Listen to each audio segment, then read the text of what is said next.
Hello बच्चों, तो आप लोगों का स्वागत है फिर से एमजेड क्लासेस में। और आज हम लोग एमजेड क्लासेस में आज जो पेपर हुआ है उस पेपर का हम लोग क्या करने वाले हैं sir, answer with full explanation करने वाले हैं। मतलब जो भी मतलब आंसर होगा तो क्यों होगा उसका एक्सप्लेन किया जाएगा। ठीक है, तो मैं आप लोगों से रिक्वेस्ट करना चाहता हूँ कि आप लोग वीडियोज़ को पूरा से पूरा देखें, ताकि आपका जो आंसर अगर सही हुआ है तो क्यों सही हुआ, और गलत हुआ तो क्यों गलत हुआ, उसको रीज़न पता होना चाहिए। क्योंकि मान के चले हम लोग कुछ अगर हम लोग गलत करते हैं तो विदाउट हम लोग को पता होना चाहिए ना यार कि मतलब गलत क्या पे किया, किस वजह से मिस किया है, ताकि आने वाले कुछ एग्जामों में हेल्प हो सके, क्लास 10 में हेल्प हो सके, है कि नहीं।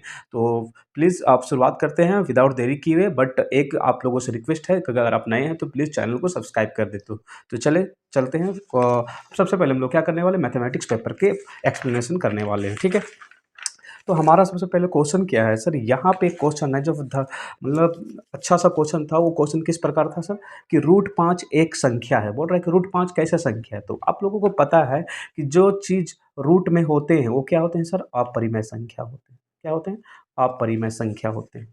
ठीक है, अगर वो नंबर कुछ भी रहे, 3 4 5, 3 रहे, 5 रहे, 7 रहे, 1 रहे, कुछ भी रहे, मतलब रूट के अंदर में हुआ तो वो संख्या क्या होता है सर, अपरिमेय संख्या। लेकिन एक कंडीशन में अपरिमेय संख्या रूट वाला नहीं हो सकता है। अगर मान के चले रूट 4 है और मेरे पास इसका पेयर बन जाता है तो ये क्या होगा सर, ये अपरिमेय नहीं, ये क्या हो जाएगा सर, परिमेय संख्या। लेकिन 5 का जब आप इसको तोड़िएगा, एलसीएम लीजिए, तो 5 का 5, क्या इसका टूटने वाला है सर, नहीं टूटने वाला, पेयर में नहीं टूटेगा। तो यह एक अपरिमेय संख्या है। ठीक है सर, चलिए नेक्स्ट क्वेश्चन चलते हैं। तो नेक्स्ट क्वेश्चन हमें क्या बोल रहा है सर, नेक्स्ट क्वेश्चन में हमें बोल रहा है कि रूट 2 और रूट 3 के बीच में एक अपरिमेय संख्या पता करें। मतलब ये रूट है और ये भी मतलब रूट में है, ये अपरिमेय, ये अपरिमेय, दोनों अपरिमेय संख्या के बीच में अपरिमेय संख्या निकाले। तो कभी भी दो अपरिमेय संख्या होता है और उनके बीच में हमें अपरिमेय संख्या निकालना होता है। तो कुछ नहीं करते हैं हम लोग, दोनों अपरिमेय संख्या को आपस में क्या करते हैं सर, मल्टीप्लाई कर देते हैं। तो उस कंडीशन में हमारा जो आंसर हो जाएगा वो क्या हो जाएगा सर, रूट 5 गुनी रूट 6। तो ये कितना हो जाएगा सर आपके पास, सॉरी, रूट 2 है, रूट 2 गुनी रूट 3 हो जाएगा। ठीक है, तो ये कितना हो जाएगा आपके पास सर, 2 3 6। तो आप जब आपका जो आंसर होगा वो क्या होगा सर, आपके पास ऑप्शन 2 होगा। ठीक है, नेक्स्ट क्वेश्चन चलते हैं। तो नेक्स्ट क्वेश्चन में क्या बोल रहा है कि निम्न में से किसका दशमलव प्रसार शांत है। दशमलव प्रसार शांत है मतलब इसमें आपको पूछ रहा है टर्मिनेटिंग नॉन टर्मिनेटिंग के बारे में पूछ रहा है। कहने का मतलब शांत है मतलब क्या, टर्मिनेट है, जिसको भाग दिए और भाग देने के बाद क्या हुआ, पूरा पूरी कंप्लीट चला गया। लेकिन कुछ ऐसे नंबर होते हैं जिसको भाग दो, कंटिन्यूसली भाग दो, लेकिन कभी खत्म नहीं होता, जैसे 1/3, ये कभी भाग देने पे खत्म। इसका जो आंसर होगा वो कैसा हो जाएगा सर, 0.333 है, ये आते ही चला जाएगा। तो ये क्या होगा, अशांत है। लेकिन वहीं पे 1/5 है, तो इसको भाग दीजिएगा, कितना हो जाएगा सर, 0.2 हो जाएगा, मतलब ये तुरंत भाग चला गया। तो ये संख्या हमें पूछ रहे हैं इसमें से कौन ऐसा संख्या है जो शांत होगा। तो आप यहाँ पे ध्यान से देखिए, 1/11 को चेक कर ले। तो 11 का पहाड़ा में 1 को भाग देंगे तो नहीं जाएगा। तो क्या हो जाएगा सर, इसको क्या करें, पॉइंट डालें यहाँ पे 0, और यहाँ पे नहीं जाएगा, फिर भी 11 नहीं होने। मतलब ये क्या होगा सर, फिर बच गए, फिर वही आ जाएगा 0 और 11। मतलब इसका आंसर जो होगा 0.00999 आते ही चला जाएगा। तो ये तो अशांत है। नेक्स्ट क्वेश्चन चेक करते हैं, 9/25 से। 9/25 इसको भाग देकर देखो, 25, तो 25 का पढ़ा में तो 9 नहीं आता, तो यहाँ पे क्या डालेंगे, पॉइंट 0। 25 25 25 चौके 100 और 25 दिया 75। फिर यहाँ पे देखें, 10 में 5 5, फिर कितना बच गया, 8 में 7, 1 पॉइंट के बदले 0, 25 150, पूरा पूरी भाग चला गया। मतलब ये वाला संख्या क्या है आपके पास, ऑप्शन सही। ठीक है, चले नेक्स्ट ऐसी क्वेश्चन चलते हैं। अगला जो क्वेश्चन है वो देखिए ध्यान से, 1/√3 का हरों का परिमेयकरण करने। तो हरों का परिमेयकरण करने का मतलब क्या होता है, किसी अपरिमेय संख्या को परिमेय बनाना, मतलब उसी को हम लोग क्या बोलते हैं, परिमेयकरण कहते हैं। तो 1/√3 का हर का करना, तो हर किसको बोलते हैं सर, अंश तो ऊपर को बोलते हैं, नीचे हर। ठीक है, तो हर का परिमेयकरण करते, तो रूट 3 को एक बार नीचे गुना करेंगे, एक बार ऊपर गुना करेंगे। तो ऊपर कितना हो जाएगा रूट 3, और नीचे कितना हो जाएगा 3, तो √3/3। तो आंसर कौन सा हो जाएगा, 3। नेक्स्ट क्वेश्चन देखें, फिर क्या बोल रहा है, निम्न में से कौन बहुपद है, मतलब बहुपद पता करने बोल रहा है। तो बहुपद पता होने करने के लिए क्या होना जरूरी है सर, सबसे पहली बात तो क्या होना चाहिए, उसमें चर संख्या, और साथ ही साथ क्या होता है सर, अचर संख्या साथ में होना।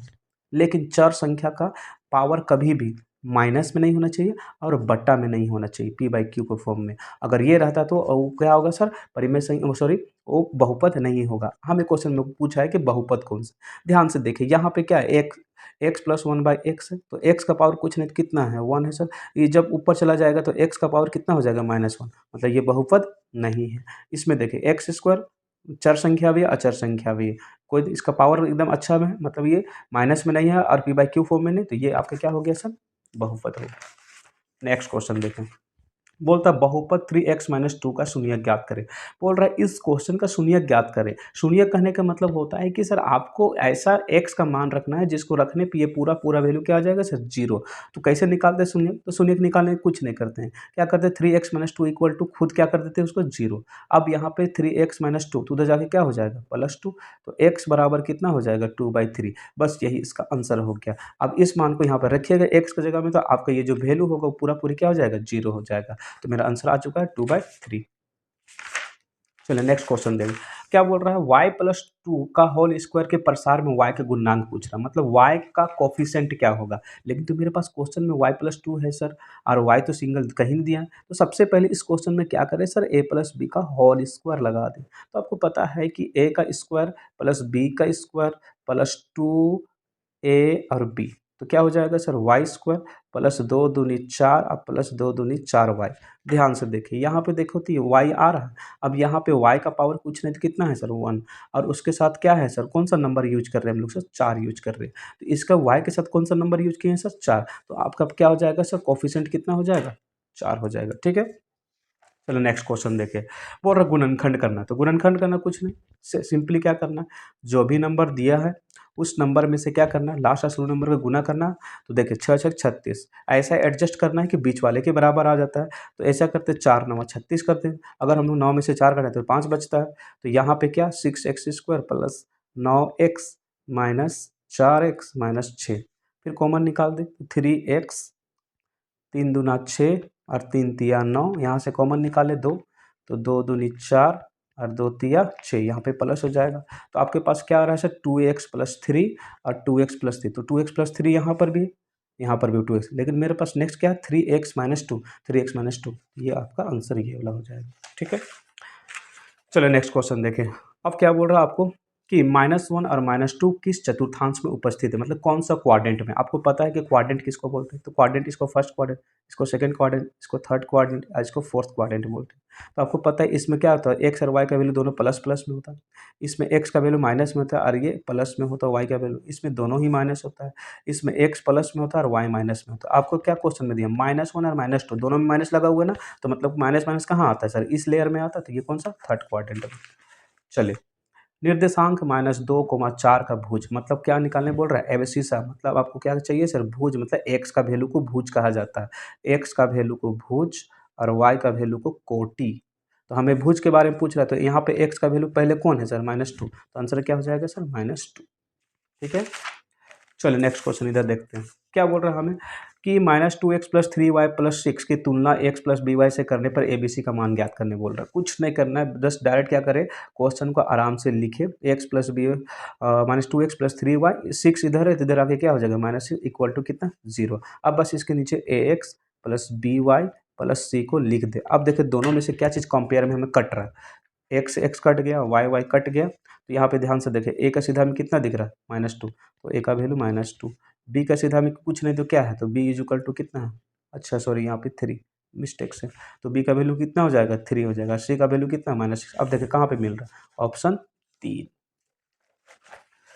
नेक्स्ट क्वेश्चन देखें, बोल रहा है कि समीकरण x + 2y 6 का हल क्या होगा, मतलब हमें ये समीकरण दे दिया। अब इसमें बोल रहा है कि मतलब कौन सा ऐसा x और y का मान रखेंगे जो दोनों साइड बराबर आ जाएगा। तो अब ध्यान से देखो, ऑप्शन के थ्रू चलेंगे। तो पहला ऑप्शन मेरे पास क्या है, x का वैल्यू 2 है और y का वैल्यू भी 2, रख के देखो यहाँ पे, तो 2 + 2 2 = 6, तो 2×2 = 4 और उधर 6 इधर भी 6, तो दोनों साइड बराबर, मतलब इसका जो हल होगा वो क्या होगा सर, ये वाला होगा, 2 2 होगा।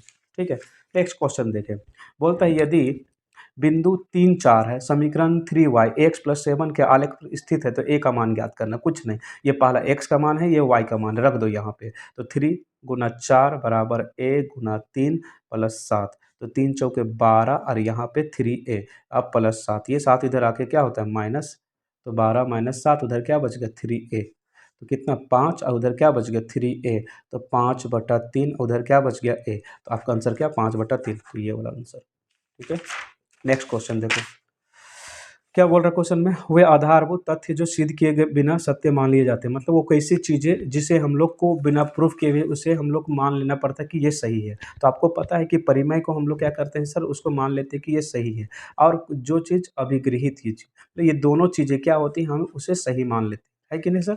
मतलब एक्जियोम्स जो मतलब गलतियाँ होती है, साइंटिस्टों ने गलती की हुई रहती है, उन चीज़ों को भी हमें पढ़ना पड़ता है। तो उन चीज़ों को एक्जियोम्स बोलते हैं, थ्योरम जो उन लोगों ने प्रूफ किया था, इन दोनों चीज़ों की उंगली उठाए बिना हम लोग उसको क्या करते हैं, सच मान लेते हैं। तो ये दो चीज़ आपके पास होगा। ठीक है, आगे देखें ध्यान से, बोल रहा है कि 55 का पूरक कोण क्या होगा। देखिए ध्यान से, 55 का पूरक कोण मतलब 55 को 90 होने के लिए कितना चाहिए, तो कुछ नहीं करना है, इसको 90 में से 55 को माइनस कर दें, तो 10 में 5 5, 8 में 5 3, तो कितना आ जाएगा सर 35 डिग्री, आपका आंसर खत्म। बोलता है यदि किसी त्रिभुज के कोण x 130 डिग्री है, मतलब एक कोई एक त्रिभुज है, उसका कोण कितना डिग्री है, यहाँ पे 130 डिग्री है। अब बाकी जो दोनों कोण हैं वो हमें पता नहीं है, तो बोल रहा है ये समद्विभाजक है, मतलब एक ऐसा है कि मतलब ऐसे करके समद्विभाजक कर रहा है। अब उसके थ्रू जो कोण बन रहा है उसके बीच का कोण हमें निकालना है, ये वाले कोण। तो सबसे पहले तो ये दोनों भुजा देखिए ध्यान से, ये कोण कितना डिग्री 130 डिग्री, ये कोण हमको पता नहीं, ये कोण पता नहीं थी, इन दोनों कोण को हम लोग क्या मान लिए सर x, और इसको क्या मान लिए x मान लिए। तो आपको पता है त्रिभुज का तीनों कोण का माप कितना डिग्री होता है सर 180 डिग्री होता है।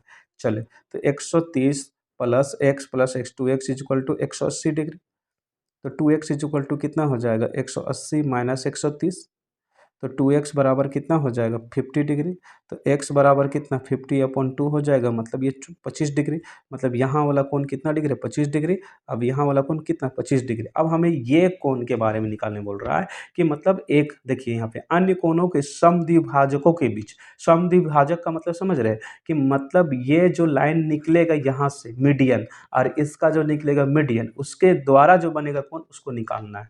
तो ये आपका 25 डिग्री है, ये 25 डिग्री है, तो आपको 25 और 25 तो 50 हो गया, और यहाँ निकालना है, तो आपको पता है कि 180 में से आप 50 माइनस कर दें।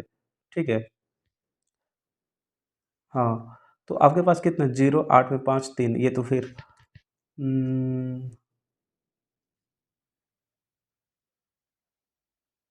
180 में से 25 माइनस करें, 10 में 5 5 और 7 में 2 5, 155 डिग्री, मतलब कितना डिग्री होगा आपके पास सर 155 डिग्री होगा। ठीक है, चलो नेक्स्ट में चलते हैं। तो नेक्स्ट वाले जो क्वेश्चन है इसमें निकालना है, ध्यान से देखिए यहाँ पे बोल रहा है कि हमें क्वेश्चन में क्या निकालना है, तो डी सी ए ये कौन चाहिए।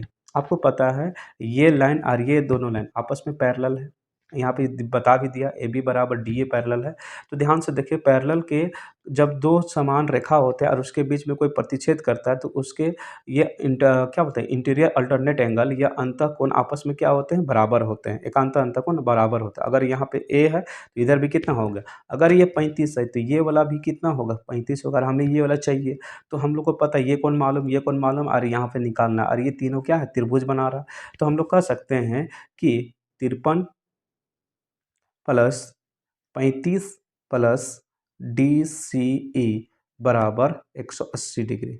इसको जोड़े 5 3 8 5 3 8 बराबर 180 डिग्री, और यहाँ पे एंगल डी सी ए, तो यहाँ पे 180 में से 88 घटा दीजिए, 180 में से 88 घटा दीजिए, 10 में 8 2, और यहाँ पे आपके पास कितना हो जाएगा 17 में 9 8 92 डिग्री, मतलब 92 डिग्री।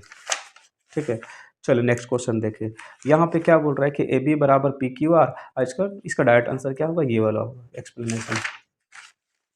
फिर देखो बच्चों, अब हम लोग देखते हैं क्वेश्चन नंबर 19 देखते हैं। ठीक है, 19 नंबर क्वेश्चन में क्या बोल रहा है कि आपके पास क्या है ट्राइंगल है ए बी सी। ठीक है, ए बी और बी सी आपस में क्या है सर बराबर है। ठीक है, जहाँ पे बोल रहा है एंगल भी कितना आपके पास 70 डिग्री है। ठीक है, तो एंगल भी 70 डिग्री है। अब हमें निकालना है सर एंगल ए का मान निकालना है। तो देखिए 70 प्लस 2x बराबर 180 डिग्री, अब इसको घटाएंगे तो कितना बचेगा 110 डिग्री बचेगा। ठीक है, तो 110 डिग्री, तो x बराबर क्या हो जाएगा 110/2, तो 2 पछे 10 2 पछे 10, तो आपका आंसर क्या हो जाएगा सर एक्स का वैल्यू कितना आ गया 50, एक्स का वैल्यू कितना आ गया सर 55 डिग्री, और ये किसको मान के चल रहे हैं एंगल ए को मान के चल रहे हैं। तो आपका जो आंसर हो गया 55 डिग्री आंसर हो जाएगा। ठीक है, चलिए अब नेक्स्ट देखिए क्वेश्चन। तो नेक्स्ट क्वेश्चन में क्या बोल रहा है कि ट्राइंगल डी ई एफ में एंगल डी आर एफ बराबर है तथा E R F 4 centimetre, D F इतना है, तो तब डी ई की लंबाई ज्ञात करें। ध्यान से देखें, क्वेश्चन में ट्राइंगल डी ई एफ बोल रहा है और एंगल डी और एंगल एफ आपस में बराबर है। ऐसे करेंगे, एंगल डी और एंगल एफ आपस में बराबर है, तो डी एफ ई, तो ई यहाँ पे आ जाएगा। अब बोल रहा है ई एफ का दूरी कितना है, 4 है। डी एफ का कितना है आपके पास, डी एफ का आपके पास 5 है, हमें ये निकालना है। तो पाइथागोरस लगा देंगे, तो आपको पता है कि H square is equal to क्या होता है, P square plus B square. तो एच मेरे पास 5 का स्क्वायर, पी हमें पता नहीं है, और बी मेरे पास कितना है, 4 का स्क्वायर। तो 5 का स्क्वायर 25 होता है, और 4 का स्क्वायर माइनस 16 हो जाएगा, उधर क्या बचेगा, पी स्क्वायर। तो पी स्क्वायर बराबर कितना हो जाएगा, 25 में से 16 तो 9 बचेगा, और इसका कितना हो जाएगा, 3 का स्क्वायर, स्क्वायर से स्क्वायर कैंसिल, तो पी बराबर कितना सर, 3। तो आंसर क्या हो जाएगा आपके पास, 3 हो जाएगा। ठीक है, चलो next question. Triangle A B C के लिए मान में से कौन सा मान सत्य है, तो कौन सा मान सत्य है, ध्यान से देखें। हमें क्या होता है कि ए बी सी मतलब क्या होता है, पाइथागोरस के अकॉर्डिंग क्या होता है कि A B plus B C का स्क्वायर बराबर ए सी का स्क्वायर होता है, लेकिन ये सिचुएशन कहीं पर दिया नहीं है, तो ये इस हिसाब से ये वाला क्या होगा सर, इनमें से कोई नहीं होगा। ठीक है, नेक्स्ट क्वेश्चन देखिए। बोलता है निम्न में से किसमें दो विकर्ण बराबर होते हैं, बोलता है निम्न में से किसमें दो विकर्ण बराबर होते हैं। तो आपको पता है कि आयत में क्या होते हैं कि उसके सभी भुजा 90-90 डिग्री, तो उसके जो विकर्ण होते हैं वो आपस में क्या होता है, बराबर होते हैं, और वो 90 डिग्री पे एक दूसरे को इंटरसेक्ट करते हैं। तो आंसर क्या होगा सर, आपके पास आयत होगा। ठीक है, देखिए ध्यान से, एक चतुर्भुज के 3 कोण का माप इतना है। एक चतुर्भुज है, कोई भी चतुर्भुज मान ले, आयत ही मान लेते हैं। बोलता है एक का 75 डिग्री, फिर एक का 75 है, एक का 90 है, और हमको एक का पता नहीं है। तो ध्यान से देखिए क्या करेंगे सर इसको, सभी कोणों को माप, तो 75 प्लस 75 प्लस 90, एक नहीं पता है, बराबर 360 जोड़े, तो 75 75 150 plus 9 plus x is equal to 360 degree. तो कितना हो जाएगा, 240 degree plus x is equal to 360 degree. तो एक्स इज इक्वल टू क्या, 360 माइनस 240, 0 6 में 4 2 120 डिग्री। ठीक है, अब क्या होगा सर इसमें, 24 नंबर क्वेश्चन पे देखते ध्यान से इधर। 20 नंबर क्वेश्चन का डायरेक्ट क्या होगा सर, इसका ये वाला आंसर होगा। ठीक है, एंड 25 का भी सेम टू सेम इसी का आंसर होगा। एंड आपके पास यहाँ पे क्या होगा सर, इसका आंसर क्या होगा, 40 आंसर होगा। ठीक है, क्या बोल रहा है, triangle O A B, O A B, तो हमें क्या निकालना बोल रहा था, ए सी बी। तो ये जितना कोण होता है सर उतना ही कोण इसका भी होगा। ठीक है, अर्धवृत्त का कोण क्या होता है, बोलता है अर्धवृत्त का कोण की, तो अर्धवृत्त बना ले, तो अर्धवृत्त का कोण हमेशा कितना डिग्री यहाँ पे बनाता है सर, आप देखिए ध्यान से, क्या होता है, 180 डिग्री का कोण बनाता है। क्या आपको कहीं पर भी 180 डिग्री का कोण बनता हुआ नजर आ रहा है, यहाँ पे ऑप्शन में कहीं भी दिख रहा है, न्यून कोण, तो जो 90 डिग्री से कम होता है, अधिक कोण जो 90 डिग्री से ज़्यादा होता है, सम कोण जो 90 डिग्री एग्जैक्ट होता है, जबकि ये क्या है, ये 180 डिग्री, 180 डिग्री को हम लोग क्या बोलते हैं, रिजु कोण बोलते हैं। कहीं पर ऑप्शन रिजु कोण है नहीं है, तो आंसर क्या होगा सर, आपके पास 4th नंबर होगा।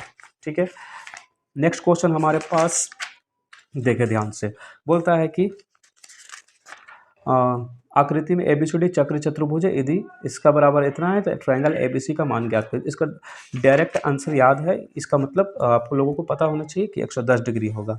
और 29 नंबर पटरी और प्रकार की सहायता से कौन सा कोण को नहीं बना सकते, तो हम लोग 40 डिग्री कोण को नहीं बना सकते हैं। चलिए अब जो क्वेश्चन देखते हैं 13 नंबर क्वेश्चन, क्या बोल रहा है क्वेश्चन में देखें। 30 नंबर का क्वेश्चन बोल रहा है कि एक समबाहु त्रिभुज है, समबाहु त्रिभुज मतलब जिसकी सभी भुजा समान होती है। ये कितना है, 2√3, ये भी 2√3, और ये 2√3 है। अब हमें बोल रहा है कि इसका हमें क्षेत्रफल निकालना, तो आपको पता है कि क्षेत्रफल का फॉर्मूला क्या होता है, √3/4 और भुजा का स्क्वायर, तो 2√3 इंटू 2√3 हो जाएगा। तो कितना हो जाएगा सर, √3, √3 से √3 गुना होगा तो 3 हो जाएगा, और 2 दूनी 4 होगा, नीचे 4, 4 से 4 कैंसल, तो 3 गुना, अब √3 का वैल्यू 1.732 होगा। ठीक है, तो 3 दूनी 6, 3 तिया 9, 3 सत्ते 21, 3 एका 3 2 5, 5.196 आंसर। ठीक है, नेक्स्ट क्वेश्चन देखें। बोल रहा है कि 15, 20 और 25 भुजा वाले त्रिभुज का क्षेत्रफल ज्ञात करें। मतलब ये क्या बोल रहा है कि एक त्रिभुज है जिसकी एक भुजा कितना है, 15 का है, 20 का है, 25 का है। तो ये हमें क्या करना है कि अलग अलग त्रिभुज है, मतलब इसको विषमबाहु त्रिभुज है। तो आपको समझ में आता है कि जब विषमबाहु त्रिभुज होता है तो उसे हम लोग कौन सा फॉर्मूला से सोल्व करते हैं सर, आपको हीरोन्स का फॉर्मूला। तो हीरोन्स का फॉर्मूला क्या बोलता है, √S, S माइनस ए, एस माइनस बी और एस माइनस सी से। तो एस निकालेंगे, तो एस निकालने का क्या होता है फॉर्मूला, तीनों साइड को जोड़ देते हैं और 2 से भाग देते हैं, तो आपके पास कितना हो जाएगा 15 और 25, 40, 40 है कितना 60, कितना कट के कितना आ गया 30। चले फॉर्मूला के थ्रू लगा दे, आप यहाँ पे ध्यान से देखें, तो 30 और 30 माइनस 15, 30 माइनस 20 और 30 माइनस 25। ठीक है, यहाँ पे सोल्व करते हैं, आप लोगों को दिख रहा होगा। तो 30 गुना 30 में से 15 तो 15, 30 में से 20 10 और 30 में से 5। चलिए इससे कॉमन निकाल लेते हैं, 30 को लिख सकते हैं आप लोग, 15 गुनी 2, 15 को रहने दो, 10 को 5 गुनी 2 और ऑलरेडी 5 है, तो 5 का पेयर, 2 का पेयर और 15 का पेयर, तो आंसर 15 गुनी 5 गुनी 2 कितना 15 55 75 दूनी 150, तो आंसर कितना होगा 150 मीटर स्क्वायर। ठीक है, नेक्स्ट क्वेश्चन देखें। नेक्स्ट क्वेश्चन क्या बोल रहा है, एक घनाभ जिसकी लंबाई 15 है, चौड़ाई इतनी है, ऊंचाई इतनी है, कुल पृष्ठ क्षेत्रफल, तो कुल पृष्ठ क्षेत्रफल निकालने का जो फॉर्मूला क्या होता है sir, 2 into L B plus B H plus H L, तो 2 गुना लेंथ, लेंथ कितना है 15 गुनी 10, फिर क्या है 10, फिर एच 20, फिर एच 20, फिर 15। चलिए सॉल्व करें इसे, 150 200 300, अब जोड़े 300 2 500, 500 600, 650, तो 65 को 650 को 2 से गुना करो, कितना हो जाएगा आपके पास, 0 2 5 10, 2 6 12 1 13, 2 5 10 के 0, 2 6 12 1 13, 1300 आंसर इसका कंप्लीट। नेक्स्ट क्वेश्चन देखिए, बोल रहा है एक गोला जिसकी त्रिज्या 7 सेंटीमीटर का पृष्ठ क्षेत्रफल निकालना। पृष्ठ क्षेत्रफल कहने का मतलब टोटल पृष्ठ क्षेत्रफल, तो टोटल पृष्ठ क्षेत्रफल का फॉर्मूला क्या होता है सर, आपके पास 4 पाई आर स्क्वायर होता है, तो 4 पाई का मान 22/7, आर कितना है 2 बार देंगे, 7 से 7 कैंसल, तो कितना हो जाएगा सर आपके पास 44 दूनी 88 और 7 8 56, 7 8 56 56 और 5 कितना हो जाएगा 6 5 11 616, तो आंसर कौन सा हो जाएगा सर आपके पास 1 नंबर हो जाएगा।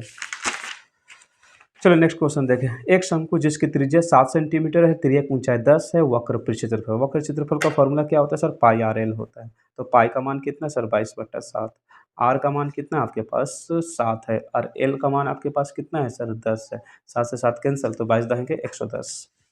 एक शंकु जिसकी त्रिज्या 7 सेंटीमीटर है, सॉरी ऊंचाई 7 सेंटीमीटर, त्रिज्या 6 सेंटीमीटर, हमें निकालना आयतन, तो आयतन का फॉर्मूला क्या होता है sir 1/3 pi R square H, तो 1/3 पाई का मान 22/7, आर का मान मेरे पास 6 गुना 6, एच का मान 7, तो 7 से 7 कैंसल, 3 दूनी 6, 2 दूनी 4, 2 दूनी 4, 6 चौके 24, 6 चौके 24 264 सेंटीमीटर क्यूब।